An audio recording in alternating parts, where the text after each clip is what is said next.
Media ఛానల్లో ప్రసారమైన ఒక కథనం ఇప్పుడు పెద్ద రాజకీయ సామాజిక వివాదంగా మారింది. ఓ మంత్రికి ఒక మహిళా ఐఏఎస్ అధికారినికి మధ్య వివాహేతర సంబంధం ఉందంటూ సూచించేలా చేసిన ప్రచారం తీవ్ర దుమారం రేపుతోంది. ఇది యాదృచ్ఛికంగా జరిగిన పొరపాటు కాదు, ఉద్దేశపూర్వకంగా రాయించిన కథనం అన్న ఆరోపణలు బలంగా వినిపిస్తున్నాయి. సదరు ఛానల్లో ప్రసారమయ్యే ఓ కార్యక్రమం గురించి అదే ఛానల్లో పనిచేసిన వారే ఒక విషయం బహిరంగంగానే చెబుతుంటారు. అది జర్నలిజం కోసం కాదు, ఛానల్ అధినేత తన రాజకీయ బాసల మెప్పు పొందేందుకు, వారి ప్రత్యర్థులపై తప్పుడు ప్రచారాలు చేయించేందుకు పెట్టుకున్న కార్యక్రమమని. ఎవరి మీద ఎలాంటి కథనాలు రావాలన్నది నేరుగా ఆఫీసు నుంచే సూచనలు వస్తాయన్న మాట కూడా వినిపిస్తుంది. మరి కోమటిరెడ్డిని ఎందుకు టార్గెట్ చేసినట్లు? Let's watch this story.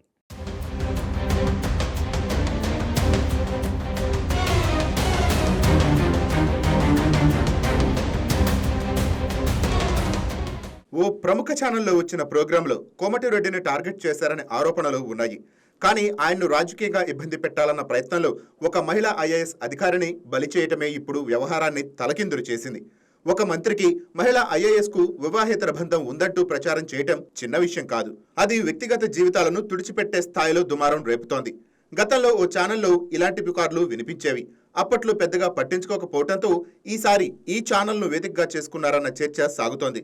కథనం ప్రసారమైన వెంటనే ఆ వీడియోను బీఆర్ఎస్ సోషల్ మీడియా విస్తృతంగా వైరల్ చేసింది. ఆ మంత్రి ఎవరో, ఆ మహిళా ఐఏఎస్ ఎవరో సులభంగా గుర్తుపట్టేలా ప్రచారం జరిగింది. అంటే ఇది యాదృచ్ఛికంగా జరగలేదు, పక్కా ప్లాన్ ప్రకారమే అన్ని జరిగాయన్న అనుమానాలు మరింత బలపడుతున్నాయి.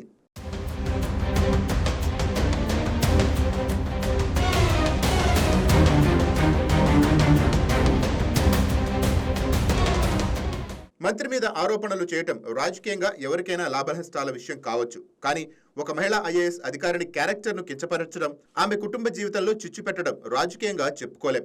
అది నేరుగా దుర్మార్గమే. అదే ఇప్పుడు సదరు ఛానల్ మెడకు చుట్టుకున్న వ్యవహారంగా మారింది.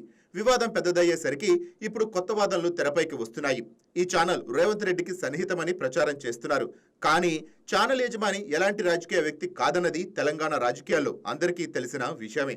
ఆయన ఎవరికి దగ్గర, ఎవరికి దూరమో కూడా రహస్యమేమీ కాదు. కాంగ్రెస్ గెలిచిన వెంటనే భట్టి విక్రమార్కను సీఎం చేయాలంటూ ఉద్యమం నడిపిన చరిత్ర ఉంది. రేవంత్ రెడ్డికి వ్యతిరేకంగా కథనాలు రాసిన సందర్భాలు ఉన్నాయి. డిప్యూటీ సీఎం భట్టి విక్రమార్కతో ఖమ్మంకు చెందిన సదరు ఛానల్ యజమానికి ఉన్న సన్నిహిత సంబంధాలు కూడా రాజకీయ వర్గాల్లో ఓపెన్ సీక్రెట్. ఇద్దరు కలిసి పర్యటనలు చేసిన సందర్భాలు ఉన్నాయి.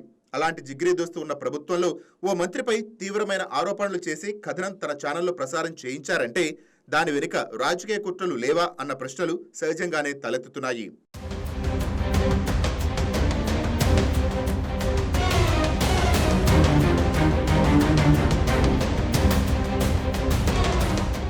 మీడియా ఛానల్ పెట్టుకున్నది ప్రజాస్వామ్యానికి సేవ చేయడానికి కాకుండా దాన్ని అడ్డం పెట్టుకుని సంపాదించుకోవటానికి అన్నట్లుగా సదరు ఛానల్ యాజమాన్యం వ్యవహరిస్తోందన్న విమర్శలు చాలా కాలంగా ఉన్నాయి. అవినీతి పరులకు అండగా నిలవటం, నచ్చని వారిపై తప్పుడు ప్రచారాలు చేయటం వీరికి కొత్త కాదన్న ఆరోపణలు వినిపిస్తుంటాయి. ఇలాంటి మీడియా సంస్థలకు ఎప్పటికైనా ఎదురుదెబ్బలు తప్పవని విశ్లేషకులు అంటున్నారు. మహిళా ఐఏఎస్ అధికారినిపై చేసిన ఈ కథనం ద్వారా ఆ ఛానల్ చేయకూడని తప్పు చేసిందన్న అభిప్రాయం బలంగా వ్యక్తం అవుతోంది. ఇప్పటి వరకు చేసిన తప్పులన్నిటికీ ఇప్పుడు మూల్యం చెల్లించే సమయం వచ్చిందన్న చర్చ కూడా వినిపిస్తోంది. ఐఏఎస్, ఐపీఎస్ అధికారులు కనుక ఒక నిర్ణయానికి వస్తే ఆ ఛానల్ యజమాని గత చరిత్ర మొత్తం ఎపిసోడ్లుగా బయటకు వచ్చే పరిస్థితి కూడా తలెత్తవచ్చునన్న గుసగుసలు రాజకీయ మీడియా వర్గాల్లో వినిపిస్తున్నాయి. ఈ వ్యవహారం ఎటు దారి తీస్తుందో చూడాలి. కానీ ఒక్క విషయం మాత్రం స్పష్టం: జర్నలిజం పేరుతో వ్యక్తిగత జీవితాలను నాశనం చేసే ప్రయత్నాలు ఇక అంత తేలిగ్గా తప్పించుకోలేవు.